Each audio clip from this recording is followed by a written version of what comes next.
नमस्कार। आज हम बात करने वाले हैं मंगल और शनि की युति के बारे में। हालांकि आज का जो टॉपिक था वो शुक्र और शनि के ऊपर था, क्योंकि अभी शुक्र की सीरीज चल रही थी, तो यहाँ पर शुक्र के साथ शनि के बारे में बात करनी थी। मगर पिछले कुछ वीडियोस में आपके लगातार जो कमेंट्स आ रहे हैं उसमें मंगल और शनि को लेकर थोड़ा सा ज़्यादा बात कही गई है कि इसके ऊपर वीडियो बनाएं, तो यहाँ मंगल और शनि का टॉपिक हमने पहले ले लिया।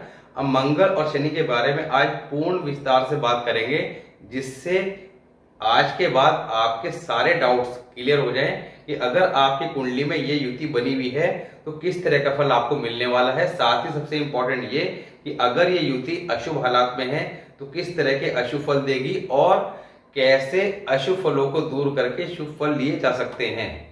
क्योंकि सबसे इंपॉर्टेंट बात यह है कि प्रेडिक्शन करना तो कोई बहुत बड़ी बात नहीं है, आप कर सकते हैं, किसी मेथड में जाके कर सकते हैं। क्योंकि एस्ट्रोलॉजी के जितनी मेथड हैं, अगर सही से सही कैलकुलेशन करके आप देखेंगे तो रिजल्ट एक ही आएंगे। पर सबसे इंपॉर्टेंट बात ये रहती है कि ये जो रेमेडीज हैं वो कितना काम करती हैं। अगर कोई अशुभ फल आपको दिखाई दे रहे हैं अपनी कुंडली में तो क्या उन्हें दूर किया जा सकता है? तो निश्चित तौर पर उन्हें दूर किया जा सकता है, पर डिपेंड करता है कि आप रेमेडीज किस तरह से कर रहे हैं। क्योंकि जैसे आज हम बात करेंगे तो रेमेडीज के ऊपर जब चर्चा करेंगे तो सारा विस्तार से बताएंगे, क्योंकि रेमेडीज हर हाउस में जाके चेंज हो जाएगी, इसी तरह फलादेश भी हर हाउस में जाके चेंज हो जाएगा। अब यहाँ पर मंगल शनि के बारे में पहले कुछ हम इंपॉर्टेंट बात करेंगे, उसके बाद उनके शुभ हालात, फिर अशुभ हालात और रेमेडीज दोनों में बात की जाएगी। तो यहाँ पर मंगल शनि के लिए क्या लिखा है? दो डाकू एक ही उसूल के आपस में मिल गए। अब मंगल और शनि दोनों ही देखा जाए तो एक खतरनाक ग्रह हैं। मंगल सेनापति और शनि क्या है? सांप। मंगल क्या है? शेर। तो यहाँ पर शेर और सांप की दोस्ती या शेर और सांप की युति एक साथ बैठ जाएंगे तो किस तरह का फल देगी। अब सबसे पहले आप ये समझेंगे कि दोनों ग्रह आपस में शत्रु हैं। यहाँ पे सबसे इंपॉर्टेंट बात क्या है कि मंगल शनि से दुश्मनी रखते हैं मगर शनि मंगल से नहीं रखते। इसी वजह से आप देखेंगे कि मकर राशि जो शनि की अपनी राशि है उसमें मंगल को उच्च का स्थान दिया गया है, यानी 10th हाउस में मंगल उच्च के माने गए हैं। मगर फर्स्ट हाउस जो मंगल का अपना घर है या थर्ड हाउस जहां पे मंगल का विशेष प्रभाव रहता है वहां शनि जनरली शुभ फल नहीं देते। तो यहाँ पर ये कॉम्बिनेशन जब बनेगा तो किस तरह का फल देगा। अब मैं आपको बताऊं कि ये कॉम्बिनेशन जनरली बहुत ज्यादा शुभ फल देने वाला कॉम्बिनेशन होता है। व्यक्ति को इतनी धन दौलत की प्राप्ति करा देता है कि ये व्यक्ति को एक करोड़पति अरबपति बना देता है, और व्यक्ति के घर के हालात ऐसे हो जाते हैं, इतना पैसा उसके पास होता है कि दिन घर में जो है डाका पड़ने की स्थिति भी पैदा हो जाती है। तो यहाँ पर क्या लिखा है? दो डाकू एक ही उसूल के आपस में मिल गए। शेर व सांप की खतरनाक जोड़ी, डॉक्टर डाकू फौजी। अब यहाँ पर अगर ये कॉम्बिनेशन शुभ हुआ तो ऐसा व्यक्ति फौज में जा सकता है अच्छे पद पर, दूसरा डॉक्टर बन सकता है, और अगर ये युति अशुभ हालात में हुई तो ऐसा व्यक्ति डाकू प्रकृति का हो सकता है, दूसरों से लड़ने झगड़ने वाला, दूसरों का माल हड़पने वाला। नारियल बादाम छुआरे मंगल और शनि की कारक चीजें हैं। दोनों के अच्छे बुरे की नींव राहु पर होगी। अब यहाँ पर कुंडली के अंदर राहु को चेक करना होगा। हालांकि मंगल और शनि की युति कुंडली में कहीं भी हो तो कुंडली में राहु अब उच्च का फल देगा, मगर कब देगा? जब ये युति शुभ हालात में हो। अगर अशुभ में है तो राहु भी अब खराब फल देगा। उसकी आगे बात करेंगे। मंगल नेक प्लस शनि उच्च राहु, शिव जी और विष्णु की जोड़ी। यानी कि अगर ये युति शुभ हालात में हुई तो जैसे आप फिल्मों में देखते हैं कि अगर किसी फिल्म में दो हीरो हैं और लड़ाई के वक्त दोनों हीरो एक साथ आ जाएं तो हमें ऐसा लगता है कि ये दोनों हीरो मिलके सबको ठीक कर देंगे। मगर जब ये युति अशुभ हालात में हुई तो आपको हालात इस तरह के देखने मिलेंगे कि फिल्म के अंदर दो विलेन थे और दोनों आपस में मिल गए तो उनकी ताकत डबल हो गई, अब वो ज्यादा बुरा फल करेंगे। तो यहाँ पर इस बात को ध्यान समझना है कि युति आपकी कुंडली में कैसी है, शुभ है या अशुभ है, और किस तरह से उसे शुभ करना है। झगड़े में फतेह का मालिक। अब ऐसा व्यक्ति अगर मंगल शनि शुभ हालात में हुए तो बहुत ज्यादा बहादुर, किसी भी तरह के लड़ाई फसाद झगड़े में ऐसा व्यक्ति हमेशा जीतेगा। बुढ़ापे में उम्दा शान होगी, यानी कि बुढ़ापा ऐसे व्यक्ति का बहुत अच्छा शान से बीतेगा। हाथ पर कमान का चिन्ह।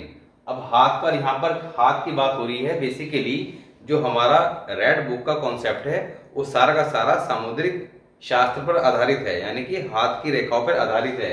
तो हाथ पर कमान का चिन्ह, बहादुर, उम्दा सेहत, शारीरिक ताकत उत्तम, दूसरे मर्दों पर खौफनाक मौत की तरह छाया रहने वाला, बड़े भाइयों का हिस्सा भी मिल जाएगा। मंगल के भाई दूसरे दौर में शून्य होंगे। अब यहाँ पर ऐसे व्यक्ति को कहा गया है कि उसके बड़े भाइयों का हिस्सा भी उसको मिल जाएगा। और जब मंगल का दूसरा दौर आएगा, अब 35 साल चक्कर के अंदर आपको बताया था कि कौन से प्लैनेट की टाइम पीरियड क्या है। तो 35 साल चक्कर जब 35 वर्ष में कंप्लीट हो जाएगा, उसके बाद 36 साल से दोबारा वो चक्कर स्टार्ट होता है। ये आपको स्टार्टिंग में ग्रामर के कुछ टॉपिक जो इंपॉर्टेंट कराए थे वहां पे जानकारी दी गई थी। तो यहाँ पर मंगल का जब दोबारा टाइम पीरियड आएगा तब यहाँ पर भाइयों के हालात ठीक नहीं होंगे, मगर खुद के लिए स्थिति अच्छी होगी। सांप व शेर की तबीयत का आदमी, तो ऐसे व्यक्ति के अंदर दोनों क्वालिटी होगी, सांप की भी और शेर की भी। यानी कि सांप क्या है, चालाक, और शेर चालाक भी है और साथ ही बहादुर भी है। तो यहाँ पर ऐसे व्यक्ति में सांप और शेर की तबीयत का आदमी होगा। जालिम को कत्ल करने वाला और मेहनत करने वाले को माफ करने वाला। अब यहाँ पर ऐसा व्यक्ति बुरे व्यक्ति का नाश करने वाला, क्योंकि यहाँ पर ऐसा व्यक्ति न्याय प्रिय होगा, बुरा बिल्कुल ही बर्दाश्त नहीं करेगा और मेहनत, कमजोर आदमी की हर तरह से मदद करने वाला होगा। तो इन सब बातों से आप अंदाजा लगा सकते हैं कि ये युति अगर कुंडली में बनी हुई है और अगर अच्छी कंडीशन में है तो निश्चित तौर पर व्यक्ति को बहुत ज्यादा शुभ फल देगी। व्यक्ति बहुत ज्यादा अच्छी पर्सनैलिटी का मालिक, ईमानदार, मेहनती, ताकतवर, पैसे वाला, तो और क्या चाहिए, सारे सुखों को प्राप्त करने वाला, और पैसा भी बेइंतहा। क्योंकि बेइंतहा क्यों, यहाँ पर ये कॉम्बिनेशन राहु को उच्च का कर देगा। बात को समझिएगा, अगर युति कुंडली में शुभ हुई या शुभ कर ली गई तो यहाँ पर कुंडली में राहु अब उच्च का फल देगा। राहु जब कुंडली में कहीं भी होगा और उच्च का फल देगा तो राहु जो है आदमी को रातों रात करोड़पति से करोड़पति बना देता है। तो बहुत ज्यादा धन दौलत की प्राप्ति ये राहु करा देता है। तो इसलिए ऐसे व्यक्ति के पास जिसकी कुंडली में ये युति होगी और शुभ हालात में होगी, निश्चित तौर पर पैसा बहुत ज्यादा होगा। और पैसे की अधिकता के कारण कहा गया है कि पैसे की अधिकता के कारण उसके घर में डकैती के वाकयात देखने को मिलेंगे, या उसका घर डकैती पड़ने के काबिल होगा। क्योंकि डकैती कहाँ होगी, जहां पे पैसा ज्यादा होगा। बात करते हैं सबसे पहले शुभ हालात की। अब देखिए शुभ हालात कब होंगे, इस बात को समझिए। जब कुंडली के अंदर मंगल शुभ कंडीशन में होगा, यानी मंगल बद की कंडीशन अप्लाई नहीं हो रही होगी। अब मंगल बद की कंडीशन कैसे अप्लाई होती है, जो लोग फर्स्ट टाइम वीडियो देख रहे हैं उनको जानकारी के लिए बता दें कि कुंडली में मंगल बद की काफी सारी कंडीशन बताई गई हैं। इसके ऊपर हमने स्टार्टिंग में काफी सारी जो वीडियोस बनी हुई हैं, प्लेलिस्ट में जाकर आप चेक कर सकते हैं। मंगल बद के ऊपर सेपरेट एक वीडियो बना रखी है जहां मंगल का टॉपिक आपको देखने को मिलेगा। मंगल 1 से 12 घरों के बीच में ही हमने मंगल बद पे अलग से विस्तार से चर्चा की थी, काफी लंबा वीडियो है। और वहां पर मंगल बद के सारे उपाय भी बताए गए थे जिनके द्वारा आप मंगल बद को ठीक करके मंगल शुभ में कन्वर्ट कर सकते हैं।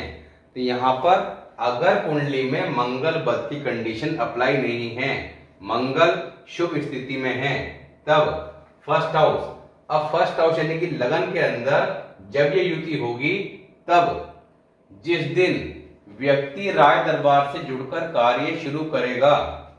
अब राज दरबार से जुड़कर कार्य क्यों शुरू करेगा, क्योंकि कालपुरुष कुंडली के हिसाब से लगन भाव में पहला घर है और यहाँ पर 1 नंबर की राशि ही आती है, ये कालपुरुष कुंडली के आधार पर, ठीक है। तो यहाँ पर 1 नंबर की राशि मेष राशि यानी कि मंगल का अपना घर है और एक राशि में, एक नंबर की राशि में सूर्य उच्च के होते हैं। तो यहाँ पर सूर्य क्या है, राज दरबार, सरकार। तो गवर्नमेंट से जुड़कर जब ऐसे व्यक्ति किसी प्रकार का कार्य करेगा, चाहे तो वो सरकारी नौकरी करे या सरकार से जुड़कर किसी प्रकार का, जैसे ठेकेदारी के काम होते हैं, जो गवर्नमेंट कॉन्ट्रैक्टर होते हैं, जस्ट लाइक, तो यहाँ पर सरकार से जुड़कर किसी भी तरह का कार्य शुरू करेगा, दोनों ग्रह का नेकफल प्रारंभ हो जाएगा। ससुराल खानदान हर हालत में मालामाल ही होता जाएगा। खुद टेवे वाले की उम्र कभी हार न देगी, यानी कि ऐसे व्यक्ति की उम्र लंबी होगी और ससुराल के हालात जो हैं बहुत अच्छे होते चले जाएंगे। क्यों हो जाएंगे? कई बार आपने देखा होगा कि लड़की के पैर अच्छे नहीं पड़े, शादी के बाद हम लोग अपने घरों में सुनते हैं, या कई बार दामाद के पैर अच्छे नहीं पड़े या अच्छे पड़े। अब वो सब चीजें क्या हैं कि जिस लड़के या लड़की की कुंडली में राहु अशुभ हालात में होगा, ऐसे में जब उसकी शादी किसी भी के साथ होगी तो वहां पे जो उसका ससुराल होगा उसके हालात की कंडीशन जो है वो खराब या अच्छी होती चली जाएगी। डिपेंड करता है कुंडली में राहु किस कंडीशन में है, क्योंकि राहु के टॉपिक में आपको बताया था कि राहु क्या है, ससुराल का कारक। तो यहाँ पर अगर मंगल बद की कंडीशन अप्लाई नहीं है, मंगल शनि की युति फर्स्ट हाउस में है, तो यहाँ पर राहु उच्च की कंडीशन में आ जाएगा, यानी कि ससुराल उच्च की कंडीशन में आ जाएगी। उच्च की कंडीशन में यानी कि ससुराल पैसे वाली होती चली जाएगी। जैसे ही शादी होगी, लड़की कुंडली में हो या लड़की कुंडली में हो, तो जिस घर में भी ऐसे बच्चे की शादी होगी वहां पर ससुराल के हालात शादी के दिन से ही अच्छे होते चले जाएंगे। खुद टेवे वाले की कभी उम्र की हार नहीं होगी, यानी कि उम्र लंबी होगी। सफर के कारोबार हर तरह से उत्तम फल देंगे, यानी कि यात्राएं ऐसे व्यक्ति के जीवन में काफी ज्यादा लाभदायक होंगी।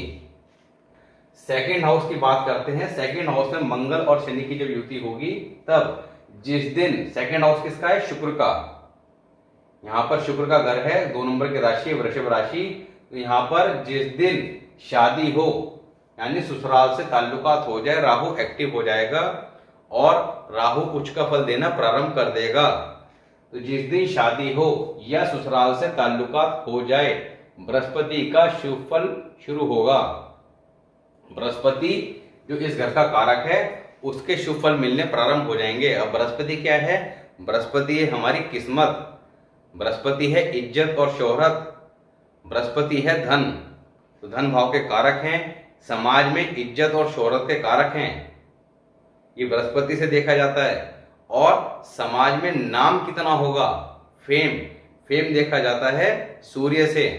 तो यहाँ पर बृहस्पति का शुभ फल मिलना प्रारंभ हो जाएगा, किस्मत जाग जाएगी।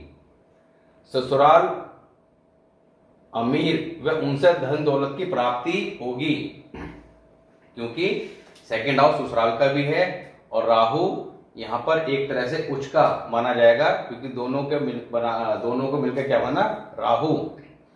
अब ये मसनूही प्लैनेट का हमने एक टॉपिक डिस्कस किया था स्टार्टिंग की वीडियो में, जहां ग्रामर के कुछ इंपॉर्टेंट टॉपिक डिस्कस किए थे। वहां पे मसनूही प्लैनेट, पीछे की भी काफी वीडियोस में हमने बार बार इस बात का जिक्र किया है। तो यहाँ पर मंगल और शनि यानी कि कौन से 2 प्लैनेट मिलके तीसरा प्लैनेट क्रिएट करते हैं। अब मंगल शनि मिलके अगर शुभ कंडीशन में हो तो उच्च का राहु बना देते हैं। अब उच्च का राहु आप कंसिडर करेंगे, यानी कि जिस हाउस में युति होगी वहां पर उच्च के राहु को भी आप कंसिडर करेंगे। तो राहु के कुंडली के 12 ही घरों में हम बात कर चुके हैं, राहु के कुंडली के 12 ही घरों में हम बात कर चुके हैं। और जब बात करी थी तो उसकी शुभ हालत और अशुभ हालत दोनों की बात करी थी। जनरली हमें क्या पता रहता है कि राहु जो है 3 और 6 यानी कि 3rd हाउस और 6th हाउस में ही शुभ फल देता है, बाकी सब में जनरली अशुभ माना गया है। मगर हमने कुंडली के 12 ही घरों में इस बात का जिक्र किया था कि राहु कब अशुभ फल देगा और कब शुभ फल देगा। तो यहाँ पर ये युति कुंडली के 12 ही घरों में कहीं भी हो, वहां पर आप राहु के फल को कंसिडर कर सकते हैं शुभ हालात वाले। अगर युति शुभ हालात में है, यहाँ पर ससुराल के हालात अच्छे होते चले जाएंगे, ससुराल पैसे वाले की और ससुराल से धन दौलत की प्राप्ति होगी। व्यक्ति के पास खुद भी पैसा बढ़ता चला जाएगा। ससुराल कभी लावल्द नहीं होगी, यानी कि ससुराल में बेटा अवश्य होगा। लावल्दी से मतलब है कि संतान, संतान से मतलब है लड़का, तो लड़का अवश्य होगा। थर्ड हाउस की बात करते हैं। थर्ड हाउस में जब ये युति होगी तो जायदाद बहुत होगी ऐसे व्यक्ति के पास, और खुद बहादुर होगा, क्योंकि थर्ड हाउस किसका है? साहस है, पराक्रम का। तो यहाँ व्यक्ति मेहनत करके एक ऊंचा मुकाम हासिल करेगा। अब तीसरे घर में देखिए, यहाँ पर पहले घर के अंदर कारक कौन था? सूर्य। तो सूर्य यानी कि राज दरबार से जुड़कर धन की प्राप्ति होगी। सेकेंड हाउस ससुराल का, शुक्र का, शादी के बाद यानी कि ससुराल जब से ताल्लुक हो जाएगा तब। और तीसरा घर किसका है? बुध का। कारक कौन है? मंगल। यानी कि बुध का भी यहाँ पे रोल आ जाएगा। तो बुध का क्या रोल रहेगा? बुध है बहन, बेटी, बुआ के कारक। तो यहाँ पर जिस व्यक्ति के मंगल और शनि की युति तीसरे घर में होगी तो बेटी की शादी या बेटी के ऋतुदान। अब ऋतुदान जब बच्ची जो है कन्या से लड़की की ओर प्रारंभ करती है, तो यहाँ पर बेटी के ऋतुदान होने के दिन से दोनों ग्रह का शुभ फल मिलना प्रारंभ हो जाएगा। फोर्थ हाउस की बात करते हैं। अब फोर्थ हाउस किसका है? चंद्रमा का। तो चंद्रमा के घर में जब ये युति होगी तो यहाँ पर फोर्थ हाउस में, अब मैंने आपको भी एक बात कही है कि जहां भी ये युति होगी वहां पर आपने राहु को कंसिडर करना है। अब यहाँ पर क्योंकि अभी हम शुभ हालात की बात कर रहे हैं, यानी कुंडली में मंगल शुभ है और ये युति भी अब शुभ फल दे रही है, तब ऐसे में राहु के शुभ हालात फोर्थ हाउस में क्या बताए थे? धन दौलत की अच्छी खासी प्राप्ति करा देता है। मगर यहां पर एक चीज और ध्यान करनी है कि ये युति कितना शुभ फल देगी, कितना शुभ फल देगी, उसके लिए जहां भी ये कॉम्बिनेशन होगा कुंडली के जिस भी हाउस में होगा, उसके मालिक और कारक भी अगर अच्छी कंडीशन में हुए तो निश्चित तौर पर व्यक्ति जो है एक अरबपति होगा। अब यहाँ पर फोर्थ हाउस किसका? चंद्रमा का। चंद्रमा अगर कुंडली के अंदर कहीं भी हुआ और अच्छी कंडीशन में हुआ तो यहाँ पर हम सभी प्लैनेट्स के आपका कुंडली के 12 घरों में अच्छी और खराब दोनों कंडीशन के बारे में बात कर चुके हैं। तो आपको जैसे यहाँ पर ये युति है आपके फोर्थ हाउस में और चंद्रमा की कंडीशन चेक करनी हो तो अपने चंद्रमा को चेक कीजिए कुंडली के कौन से हाउस में बैठा हुआ है। उस हाउस की वीडियो में जाके उसकी शुभ और अशुभ दोनों कंडीशन को आप चेक कर सकते हैं। साथ ही यहाँ पर कोई भी युति, अब बात कर रहे हैं कि चंद्रमा शुभ हुआ तो युति और भी ज्यादा शुभ फल देगी। अब यहाँ पर चंद्रमा कुंडली में कहीं भी हुआ तो वहां हमने शुभ और अशुभ दोनों हालात की बात करी थी, साथ ही प्रिकॉशन और रेमेडी बताई है हर प्लैनेट के लिए, जिससे आप अपने अशुभ प्लैनेट को रेमेडी करके शुभ कर सकें।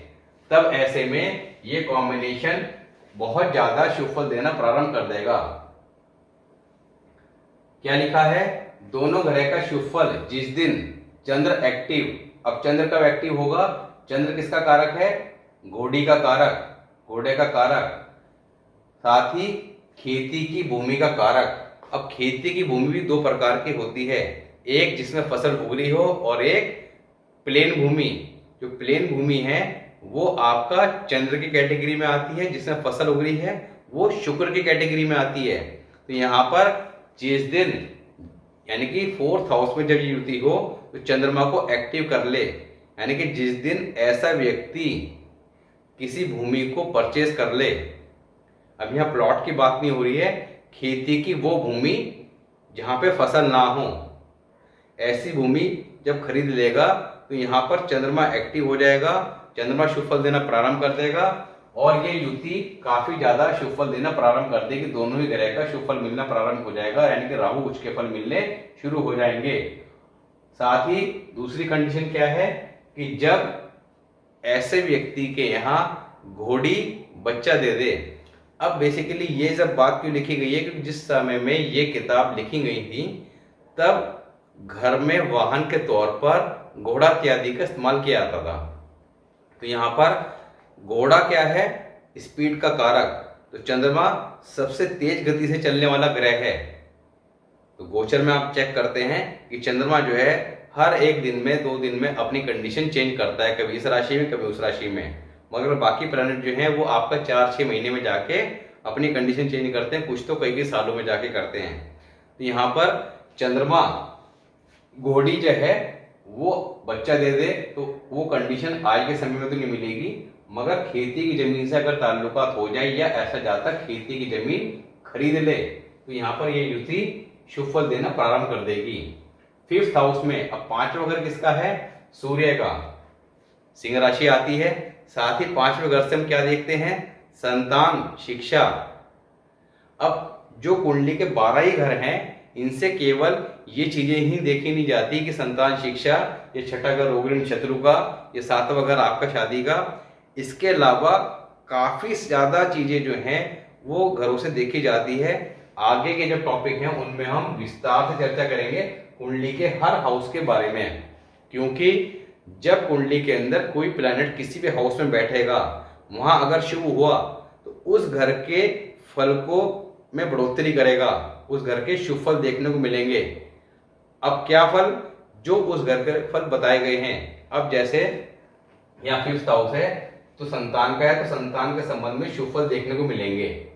इसके अलावा 5वां घर किन किन चीजों का कारक है? काफी सारी ज्यादा चीजें हैं, जुआ, सट्टा, लॉटरी इत्यादि, ये सब चीजें भी देखी जाती हैं। तो इसके अलावा 5वां घर या कोई भी कुंडली का घर है उससे कितने ज्यादा चीजें हम देख सकते हैं, जब वो आप समझ जाएंगे एग्जैक्टली, तब आप और भी अच्छी तरह से चीजों को एनालाइज कर पाएंगे कि हमारे जीवन में इस चीज के फल हमें अगर सही नहीं मिल रहे हैं तो यानी कि हमारा कुंडली का ये वाला हाउस जो है खराब फल दे रहा है। अब क्यों फल दे रहा है? तो आप चेक करेंगे कि उस घर में कौन सा ग्रह बैठा है। अगर कोई प्लैनेट नहीं बैठा है तो उस घर का मालिक और कारक कुंडली में कहाँ है और किस कंडीशन में है। तो यहाँ पर जिस भी घर के जो फल आपको खराब देखने को मिले उस घर के मालिक और कारक को आप शुभ कर लें। साथ ही कोई प्लैनेट अगर बैठा हुआ है वहां पे, वो किस कंडीशन में, तो उसके लिए जो प्रिकॉशन रेमेडी बताई गई है उसको कर लें। साथ ही इसके अलावा ग्रामर के रूल भी अप्लाई करने होते हैं कि किसी प्लैनेट पर कोई अगर किसी प्लैनेट का प्लेसमेंट तो अच्छा है मगर उसके शुभ फल नहीं मिल रहे हैं तो उसके पीछे रीजन क्या है? प्लेसमेंट भी अच्छा है, अच्छी राशि में भी है, सारे काम ठीक है, मगर फिर भी रिजल्ट क्यों नहीं मिले? तो उसके लिए चेक करना होगा ग्रामर के रूल को।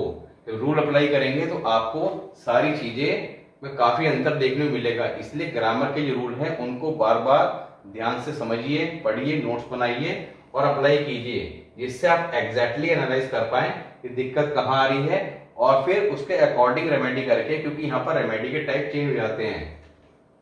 प्लैनेट कोई बैठा है, रेमेडी किसी और की कराई जाती है जिससे शुभ फल मिलने प्रारंभ हो जाए। कई बार हम लोग क्या करते हैं कि 7th हाउस में अगर शुक्र बैठा तो खाली शुक्र की रेमेडी करेंगे, मगर ऐसा नहीं है। 7th हाउस के अंदर अगर शुक्र है या शनि है या कोई भी है तो रेमेडी दूसरी कराई जाती हैं, जिससे उस हाउस में बैठे प्लैनेट की रेमेडी के साथ साथ जब तक दूसरी रेमेडी नहीं कराएंगे तब तक आपको 100% सही रिजल्ट नहीं मिलेंगे। 6th हाउस की बात करते हैं। 6th हाउस किसका है? केतु। अब 5th हाउस में औलाद की पैदाइश के बाद, यानी कि 5वें घर में जब युति होगी तो औलाद की पैदाइश के बाद ऐसे व्यक्ति का सूर्य चमकेगा, यानी कि बहुत ज्यादा अच्छे रिजल्ट मिलेंगे। संतान की पैदाइश के बाद उसकी तरक्की प्रारंभ हो जाएगी। 6th हाउस में अगर ये कॉम्बिनेशन है तब, अब 6th हाउस के अंदर ये कॉम्बिनेशन है तो देखिए यहाँ पर क्या हो, राहु। अब राहु 6th हाउस में आकर अपने आप में उच्च का हो जाता है, बहुत शुभ माना गया है 6th हाउस में और 3rd हाउस में। अब 6th हाउस में ये कॉम्बिनेशन है तो इनडायरेक्टली राहु यहाँ बैठा हुआ है, तो यहाँ पर केतु को चेक करना पड़ेगा। अब केतु जब एक्टिव होगा, अब केतु कब एक्टिव होगा? क्योंकि इस घर का मालिक कौन है? बुध, और कारक कौन है? केतु। तो जब केतु की आश्या क्या कुतिया घर में बच्चा दे दे या सामने आपके कोई जगह हो, प्लॉट हो, सड़क हो, वहां आपके घर के सामने बच्चा दे दे तो यहाँ पर शुभ फल मिलना प्रारंभ हो जाएगा। दोनों ही प्लैनेट का, यानी कि राहु के कुछ फल मिलने प्रारंभ हो जाएंगे। इसके साथ ही केतु और किसी के कारक है? छिपकली। तो घर में छिपकली को मारना नहीं चाहिए।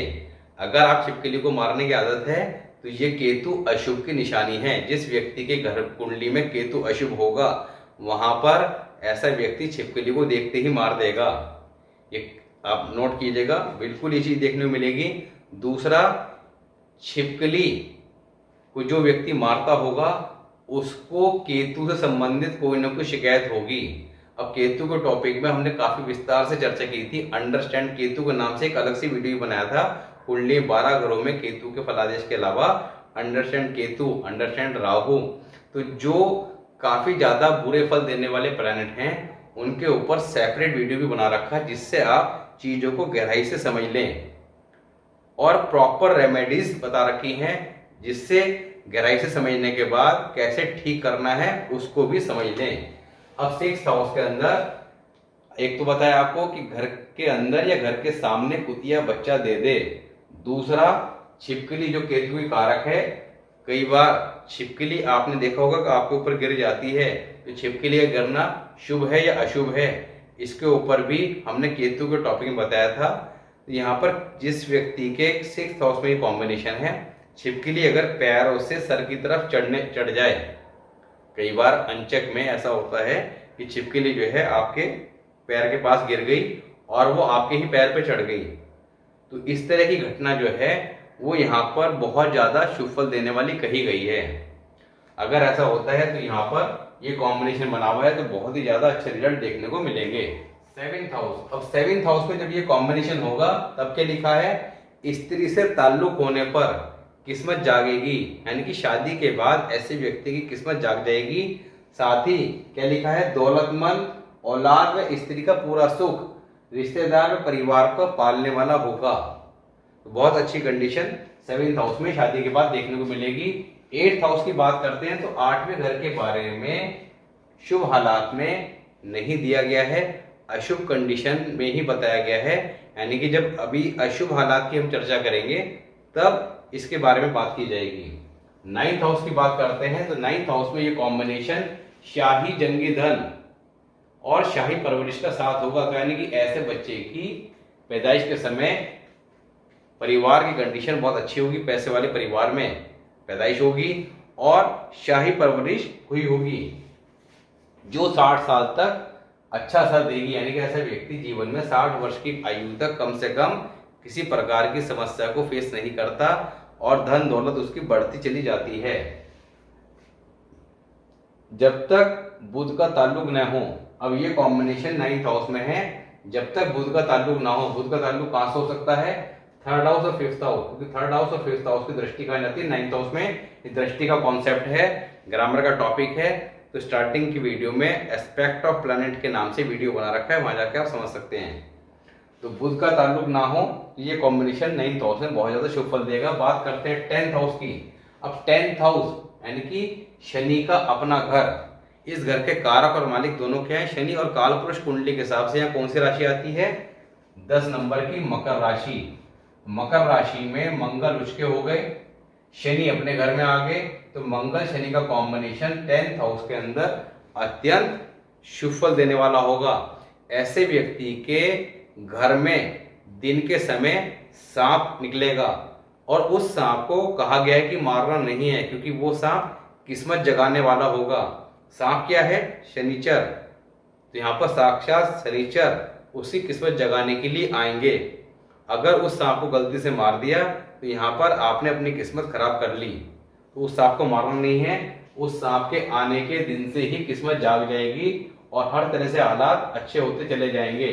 व्यक्ति दौलतमंद और पढ़ पोते वाला होगा। राहु केतु मगर कुंडली में शुभ होने चाहिए।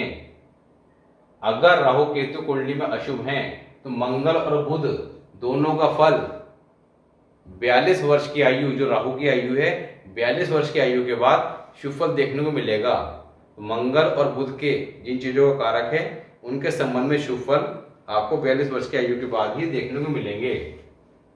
अब यहाँ पर अगर राहु केतु कुंडली में अशुभ हो तो उन्हें शुभ कर लें, तो यहाँ पर इसके आप अधिक से अधिक शुभ फल प्राप्त कर सकते हैं।